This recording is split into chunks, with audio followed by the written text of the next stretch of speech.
Welcome to the Your Business Untethered podcast, a space for freedom seekers ready to build and scale a business that supports their wildest dreams, even while traveling the world. Hi, I'm Dina, creator of Way of the Founder and your host. I imagine this podcast as a space where aspiring and established freedom entrepreneurs come to forge a path towards purpose, financial freedom, meaningful impact, and location independence. I'll be your guide as we defy the norm, heal old conditioning, and step into the leaders we were born to be. I myself am a firstborn, a daughter of divorcee, sister, girlfriend, professional coach, nomad, and expat of a decade plus, as well as yoga aficionado and energy healer. In my previous career, however, I worked a 9-to-5 as a professional fundraiser for American orchestras. Can you believe it? However, I needed more. I needed more freedom in my life. So 5 years ago, I called quits on resume success and claimed back the reins over my own life. What started with a one-way ticket to Vietnam and a single backpack filled to the brim has since grown into Way of the Founder, where I've helped hundreds of clients defy and steal from the path they were told to follow, redefine freedom, fulfillment, and success on their own terms, and build impact-driven businesses that let them live and work from anywhere. Join me each week for deep dives into leadership, strategy, and mindset, as well as healing that fuel the untethered CEO. That's you. Whether you're building your dream with a coconut flight ticket, wine glass, or coffee in hand, you are in the right place. Let's dive in. Hello and welcome to this episode, the very first episode of this new podcast, Your Business Untethered. If you're listening in, I am so glad you're here. This first episode is really meant to be an introduction to the podcast and what it's going to be, an introduction to my story. And hopefully it can also serve as an inspiration to you. My story is unique to me, although over the years of working with fellow 9-to-5 escapees and now location-independent entrepreneurs, I have found that we can all sort of see ourselves in certain aspects of another person's story. So my intention is to say hi, hello, and to share a little bit about myself with you and to let you in on how I got to where I am today, because I certainly did not wake up just one day being someone who has the ability and the mental, financial, and professional freedom to work from anywhere and to travel extensively while sustaining and growing her business. So if we haven't met yet, hi, I'm Dina. I'm the creator of Way of the Founder, a business that I created to help people like you, freedom seekers at heart, who feel stuck, whether it's in their own business that they have already had the bravery to create or in a 9-to-5. And you are just about ready to get out and you want to do it in a way that feels on purpose. You want to do it in a way that feels like you don't have to sell your soul to sell, but you can actually build something that's deeply and truly aligned with your soul, aligned with your purpose, aligned with what you have come to understand to be your very own definition of success. So, how did I get here? Well, I guess it all starts about, a number of years ago, multiple decades at this point, when I first had the opportunity to travel to Los Angeles from my little hometown in Saxony, Germany. I was given the opportunity to attend an acting camp in Los Angeles. And while at the time I was dead set on becoming a professional actress, a more detailed plan emerged while I was living for the summer in Los Angeles. And that was that one day I wanted to work and live and love and spend my life in Los Angeles. Well, I didn't follow through with the acting career, though I still very, very much enjoy being near the stage, backstage, in the audience, on stage, even just, holding the spotlight onto an actor who's on the stage. That dream to live, work, love, and experience life in Los Angeles prevailed. And about a decade later, I had gone to college on what was almost a full ride at Syracuse University, where I studied business, where I studied entrepreneurship specifically, found my way through various internships and entry-level jobs in orchestra management, specifically in the fields of fundraising and community engagements in Chicago and Detroit. Had some stints also in London and in Berlin, working for agencies, working for publishers, and more working for orchestras in the management side of the field, and landed my dream job back where the dream began in Los Angeles. And here I was, and this is about 6 years ago at this point. Here I was living what I thought was my dream, living what I thought was pure success, and awaiting to wake up any day now and feel happy and fulfilled and relaxed and joyous, and as though now I can finally be the person that I had hoped to become once I had succeeded. And that feeling of success, that feeling of happiness, of joy, fulfillment never set in. Instead, what set in was this feeling of this might not be it.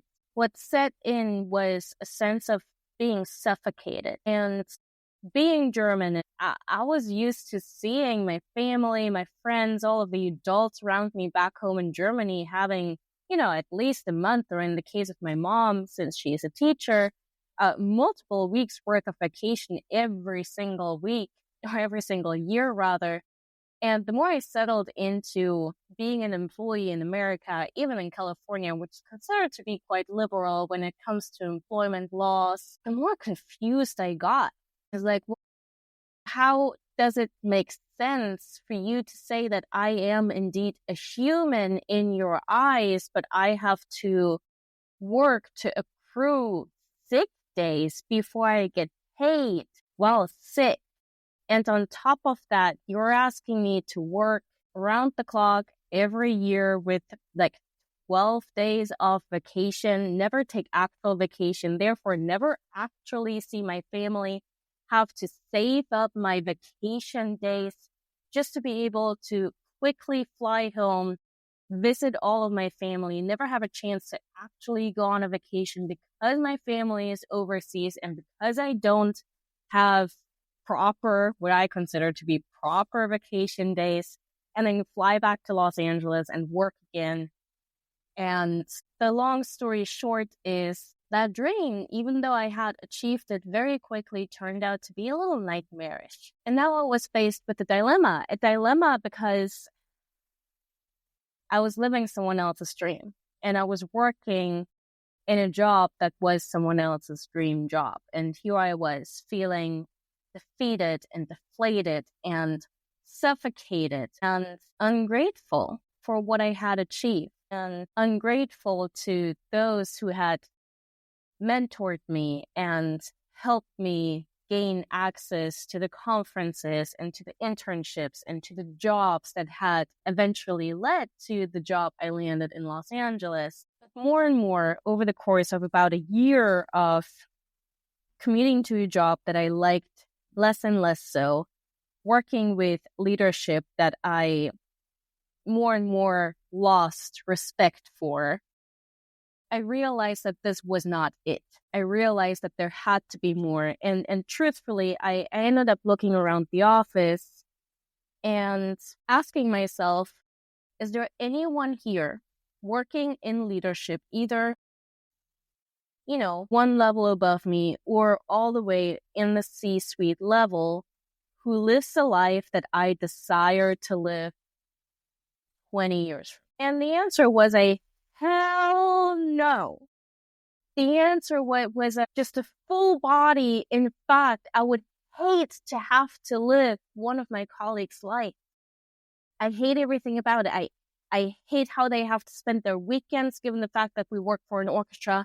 I hate how they think that they have to become a different human whenever they talk to a high-level donor of the orchestra. I hate their salary. I hate their lifestyle. I just hate the conversations they have to have. And that was such a pivotal moment for me. returning home to me finally after years of doing what I thought other people needed or wanted me to do, saying, I don't want to do that. And now I don't want to go too far into psychology of all of this, because I did promise you, like, here's my story. And now I am spending minutes after minutes telling you about this particular moment in Los Angeles.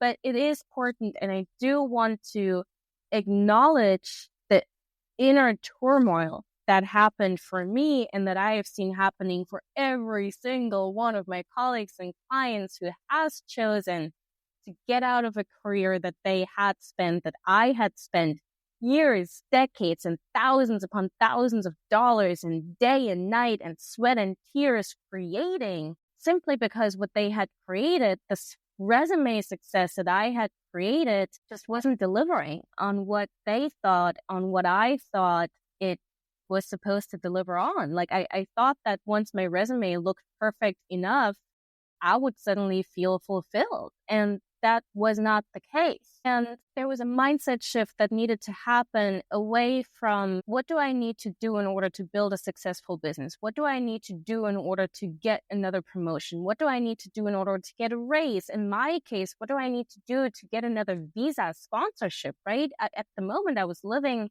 in the United States as an expat. So I required sponsorship in order to remain there legally. That was a whole different, consideration, as at the time, now again, President Trump had just started his first term in office, and less so back then than is the case right now. There was a lot of confusion and a lot of turmoil happening in all things immigration. And so there was a sense of insecurity, or uncertainty rather, around that as well. Although, I'll share with you in just a moment, I was eventually handed the expat's golden ticket and did turn that down. But I want to stay just for a second on the sense of, I had to shift my mindset away from what am I supposed to do in order to be considered successful in another person's eyes, in society's eyes, in my mentor's eyes, in my mom's eyes, in my boss's eyes, in the industry's eyes. And the shift that needed to happen was to now begin to ask a new question, which is, what is it that would make me really happy? And can I find a way to create a life where that thing that makes me happy can always be present in my life? Because at that point, I realized that the career I was building or had been building wasn't going to make me happy. I realized that happiness, even though told otherwise by society and in college, wasn't actually hidden away somewhere in some corner office, somewhere in some resume success. It was something that I had to build from the inside out. And so I started commuting to the office an hour early, which saved me time on getting stuck in LA traffic in the morning. But it also provided me with an hour of just being able to sit in a cafe across the street from the office and journal. And to look around and to see busy men. I think this was the Wells Fargo office in downtown LA. It had like a cute little cafe on the street level. And that's where I used to sit, and I would look around and would look up from my journal, asking myself all of these existential questions. Who am I? What makes me happy? If the career is not where I see myself for the next 20 to 40 years, where do I see myself? If money wasn't an issue, what would I do? Who would I be? What would I say? Which decisions would I make? Once in a while, I would look up and I would look around and I would see men in their suits and women dressed in what do we call it? Dressed professionally, hustling and running around and already being late at 8 in the morning, at 8:30 in the morning, grabbing their coffee, having business meetings on the fly with their coffee in hand, hopefully not spilling their coffee to go over their suit because they're about to go and talk to the big boss. It's like, well, who are you people? Are you people happy? And now I can't answer that question for anyone but myself, but I knew that living a life to make another person happy, or supposedly make another person happy, wasn't going to be the course that I wanted to keep taking in my own life. So 6 years ago, while in this cafe journaling every morning before going into the office, I silently, secretly began to plot my escape. I call that my one-way ticket into entrepreneurial freedom. I don't even know that I considered myself to be an entrepreneur back then, even though I used to have a professor in college who would always introduce me as a civic entrepreneur, and I didn't even have the first clue about what that meant until I took class in my final year about civic entrepreneurship, which blew my mind. But even as I was plotting my escape, I didn't really think of myself as an entrepreneur. I just knew I needed to get out. So this is the story of how I quit my job and initially began to travel just to find myself again. And then while traveling with a backpack filled to the brim, began to build what is now Way of the Founder. So 6 years ago, that plotting mostly looked like me just journaling and asking myself those big existential questions that I just shared with you. And months after I started to plot my escape, the board chair of the orchestra pulled me aside and she looked me in the eyes and she said, "We've really been enjoying the work that you've been contributing to the organization, especially the work that you've been doing on behalf of the organization for the board. And we've decided that we want to sponsor your next visa. We'll cover the costs for it. And also we want to give you a promotion. And of course that comes with the raise." So that's what I referred to earlier as the expat's golden ticket, right? Like she just gave me everything that I thought or that people around me even thought I would ever need to be happy. And of course, also to stay with this organization. I kindly thanked her.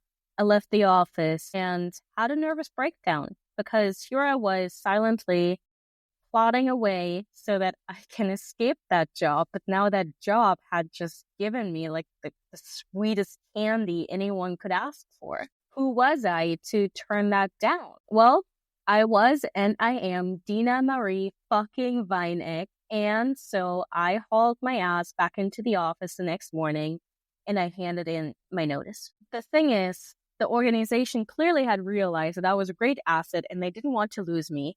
But the problem was that they'd already lost me. They'd lost me to fundraising strategies that were treating donors like ATMs, to a lot of red tape that replaced real progress, to endless meetings that blocked out actual impact, to just a lot of things that I had come to realize I didn't have the patience to deal with. See, we were still hand stamping envelopes for a mission so outdated that my grandma wasn't even born when it was written, like literally. So I quit. I handed in my notice, and the moment I left that office for the last time, I was beginning to feel like a huge weight had been lifted off my shoulders. The weight of having to abide by societal norms and expectations, and the weight of having to get up every single morning and put on an outfit that would be expected or would be accepted by my colleagues, put on makeup because that's what everybody does, and brush my hair and have my smoothie and my coffee ready in the car because nobody has time to have breakfast at home. Like that whole weight of just hustling through your life had been lifted off my shoulders within an instant of leaving the office. But now what? What do you do? I really want to be sure to be super transparent with you and tell you the good, bad, and the ugly about building a business and realizing that I had encaged myself inside business, about then, completely pivoting how I work with people and from where I work with people later on. And of course, in the earlier part of my journey, sort of navigating that sense of, well, now what? Like now I'm out of a job. Now I'm back home in Germany where I have no professional connections because I spent years building out connections on the other side of the pond. What do I do with my life? So I want to slow down here and share with you just a few things that I was doing while I was still in my job. Again, plotting my escape, because even though at some point I handed in my 2 weeks notice, of course, that didn't come from, it wasn't a decision I made in the moment. I didn't know that, like, I hadn't marked the calendar with like, this is the date when I'm going to quit. That was more so in response to receiving that, expat's golden ticket from my bosses, because they had sort of forced my hand. And I was like, well, if I accept this, then it's going to be really hard to quit. So I better quit right now. And that's what I did. But I had been planning to leave for a few months now. So here are a few of the things that I did while I was plotting in order to set myself up, not for success, but set myself up for opportunities. Number one, I actually took a remote part-time job. Now, the job wasn't perfect, but it allowed me to begin to work from anywhere and at any time and stack some cash. And that was really important because that money funded my one-way ticket to travel. It funded my move back to Germany, and it funded my first coach, which helped me accelerate my business growth just many, many fold. And thanks to this remote job, I was able to get a taste of what it's like to work from anywhere and to work from the beach and to work from a cafe and to make my own schedule. And I was beginning to, again, create that escape fund. I had some money stacked aside that gave me that sense of, short-term security. The second thing I did was I got crystal clear on my priorities. I remember specifically in that period of plotting my escape, I was skipping a $30 sightseeing bus with my, at the time, boyfriend just to save money. Instead of waking up at 7, I would wake up at 5 to work before my job, and I would spend 4 hours plus after work to work on what at the time was my remote job, but also to just figure out where I stand on life and what I want out of life. See, when you're serious about quitting your job in order to build your own thing, in order to travel, every decision has to become a step towards that freedom, towards that day when you hand in your notice. So yeah, I was beginning to go out less and less. I was skipping out on sightseeing buses. And let me tell you, I got pushback. I mean, there's a reason I'm no longer with the person I was with at the time, but I remember sensing frustration, and I remember sensing a lack of understanding and empathy, and that's not so much a put down on him. It's more to say that there will be pushback. There will be people around you who don't understand what you're doing, and half the reason for that is because you don't know what you're doing yourself. You're just over here trying to figure it out. But you have to begin to sort of reorganize your mental capacity, your energetic capacity, and your time and financial capacity around your goal. And that's okay if it gets a little uncomfortable. The third thing I did was, both while still in the job and after I left the job, I focused on getting to the money fast. For about a year after I quit my job, and doing that year while I was building up my business, there were no funnels. There was a very small email list, like no sleazy, this is how you get clients BS. No, like I didn't pay anyone to build my social media or to do sales calls on my behalf. What I did was I created 2 offers, and I sold the hell out of these offers simply by activating my existing network. Now, I teach this in a variety of my courses. You can reach out to me if you have questions about this. But my first 10 clients, there were people I had known for years. There were people that I had met at conferences. There were people that I reached out to and said, hey, what's up? What do you need? There was no social media. It was all boots on the ground. And that sense of, this doesn't have to be perfect. I don't need to have the perfect website. I don't need to have the perfect sales strategy. I just need to have an offer that I stand behind, that I know people need. I need to be willing to invite people into that offer. That's it. So getting to the money fast was a really big deal maker for me. The fourth thing I did was I developed a clear vision. Now, I already spoke to this, right? Like, I spent hours just journaling, asking myself really deep questions. But, I wasn't just rejecting that resume perfect life. I wasn't just defying what I didn't want.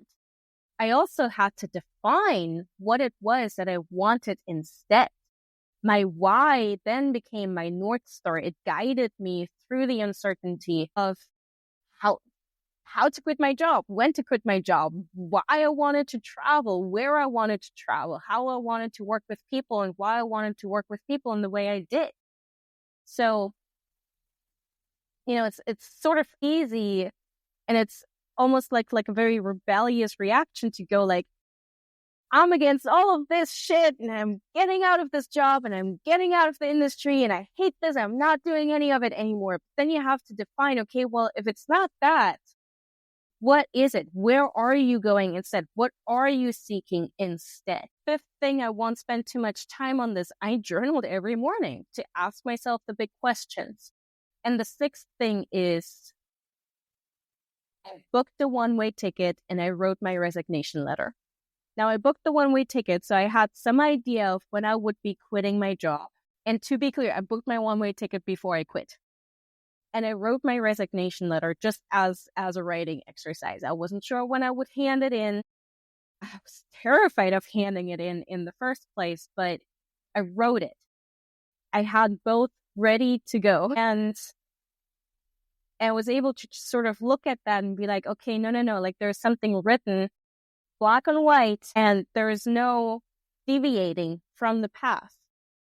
So with that, I had a financial goal and a financial plan in place. I had timeline-ish, and I was committing to where I wanted to go. These months of still being in a job, knowing that I wasn't going to stay in the job, reprioritizing all of my resources, they were tough, right? They were tough.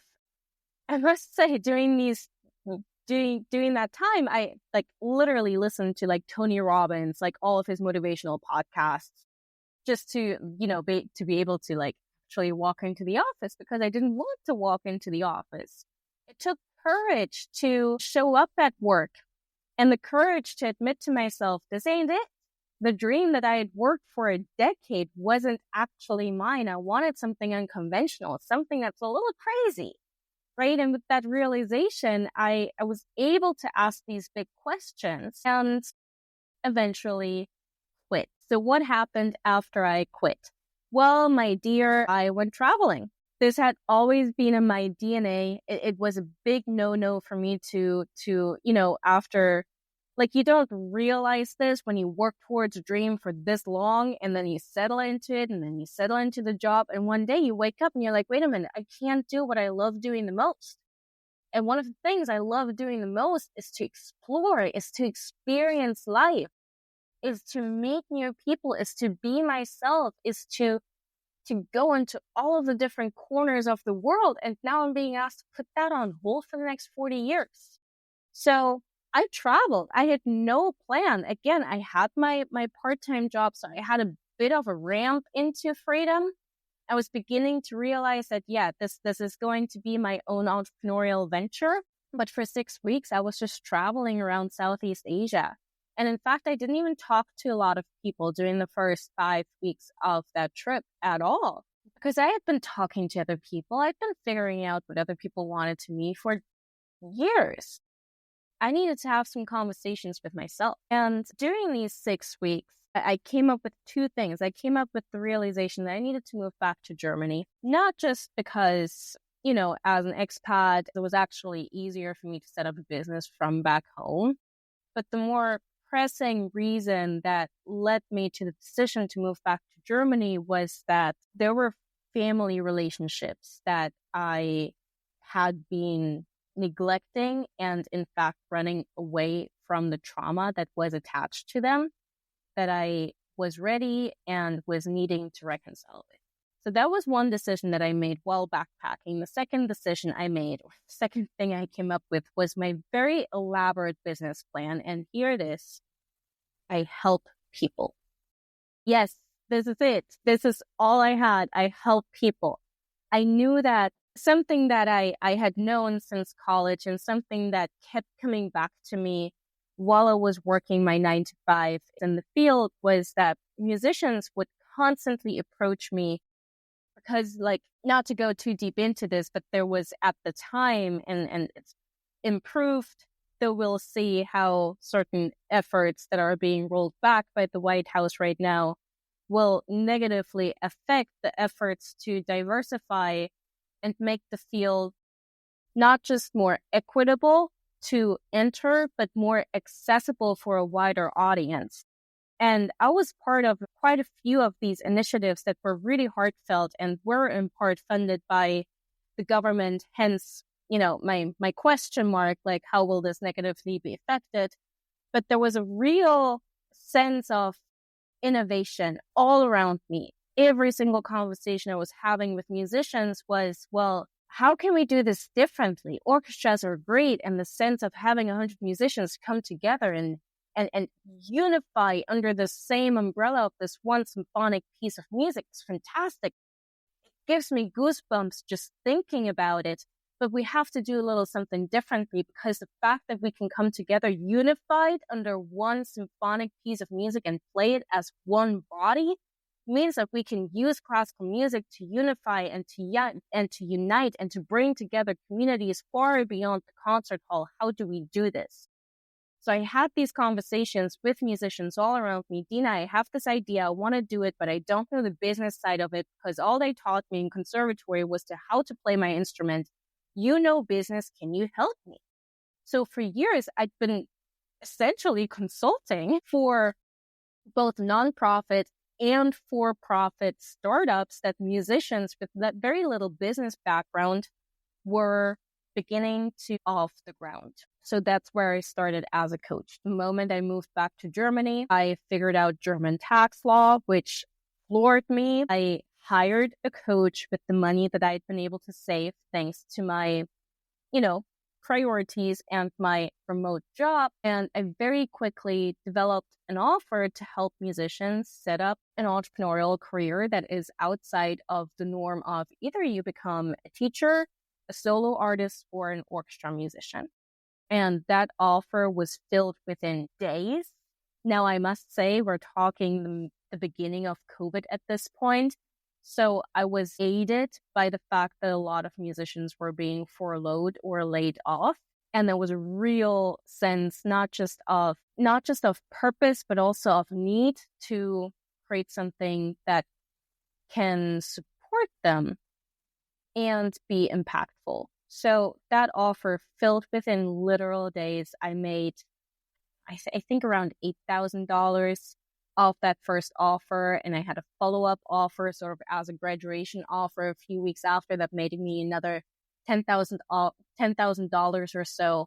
And within a very short period amount of time, I was able to bring in good money. So while I launched that offer literally from my mom's basement, I was able to then move, into my own place like a proper adult back in Germany. And that was my one time where when I lived in Germany as an adult in the middle of COVID on my own, in my own place. And that was a healing experience. So now we're talking 2019, 2020 to 2021. We all know what happened during these years. So there wasn't a lot of in-person socializing happening.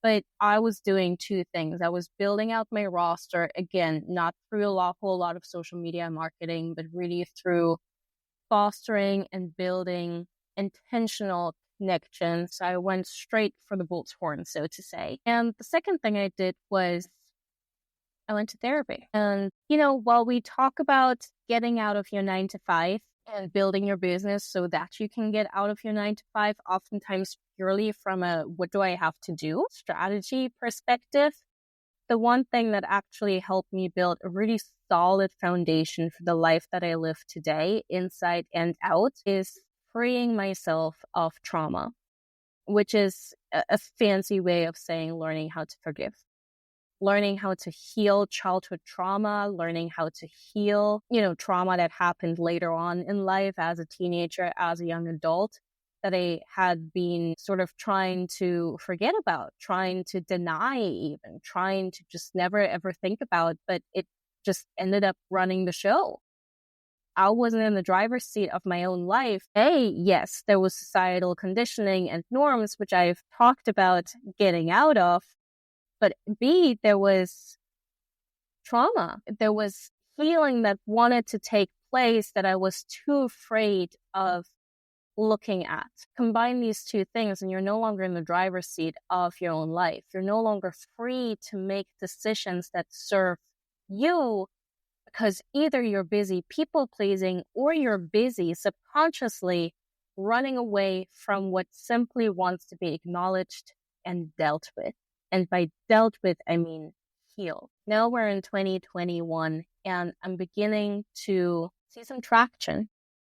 I'm beginning to be able to put some money aside. I'm now able to travel again because slowly borders are being lifted. So I'm attending conferences again in Detroit, in Dallas. I have some stints visiting Los Angeles back home. And I'm realizing that I'm ready for the next chapter. In 2020, end of 2021, beginning of 2022, I realized that my Germany chapter is over. It's finished.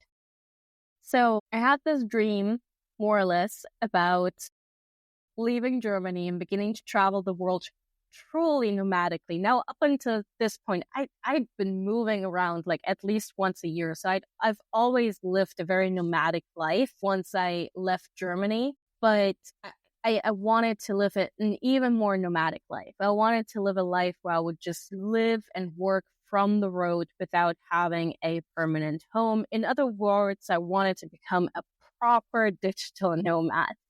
And so that's what I did.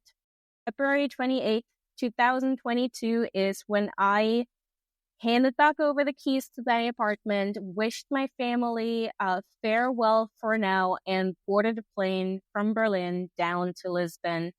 And I've been traveling ever since. I met my boyfriend in Bali, which is a real and true Elizabeth Gilbert eat, pray, love story, which I'll tell you about probably another day.